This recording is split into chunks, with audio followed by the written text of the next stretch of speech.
তো বন্ধুরা আরেকটি ভিডিও নিয়ে চলে এলাম। তো গতদিনে পর্ষদ একটি নোটিফিকেশান দিয়েছিল যে 20, 22 ও 21 থেকে যে সার্টিফিকেট অনুষ্ঠান করা হবে এবং সেটি সংশোধন করে আবার নতুন ওয়েবসাইটে আবার নতুন একটা নোটিশ দেওয়া আছে। সেটা 19, 21 যারা ডিলিট করেছিল তাদেরকেও সেখানে তাদেরকে সার্টিফিকেট দেওয়া হবে। তো এখানে কিছু কোশ্চেন আছে। তো আপনারা কোশ্চেন করেছিলেন, তো 500 টাকা কি সবাইকে দিতে হবে? আর টাকা না দিলে কি বা সার্টিফিকেট পাবো না? কিংবা আর একটা কোশ্চেন আছে যে ওখানে কি সবাইকে যেতে হবে?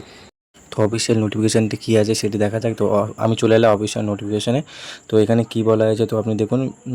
তো এখানে শুধু অ্যাড করে দেওয়া হয়েছে 2019-21-এর ডিএলএড সার্টিফিকেটটা। ও আরেকটি খুশির খবর হলো এখানে যে 500 টাকার ফিস ছিল না, সে ফিসটি তারা এই নোটিফিকেশানে লিখেনি। তার মানে 500 টাকার টা পুরোপুরি ছাড় হয়ে গেল। তার মানে 500 টাকা লাগছে না। তো এটা একটি খুশির খবর।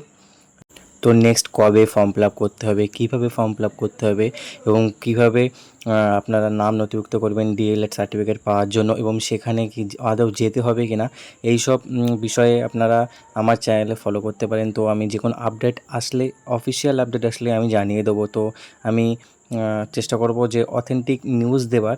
তো এই বিষয়টি নিয়ে আর বেশি ভেবে কোনো লাভ হবে না। তো তো আপনারা নিশ্চিন্তে থাকুন এবং নতুন কোনো আপডেট আসলে আমি নিশ্চয়ই ভিডিও বানিয়ে দেবো। আমি আমার চ্যানেলে ফ্রি ইন্টারভিউ প্রিপারেশনের জন্য ক্লাস শুরু করে দিয়েছি। তো আপনারা পর্ব অনুযায়ী আমার চ্যানেলটি ফলো করতে পারেন এবং 1, 2 করে দেখতে পারেন। তো ধন্যবাদ।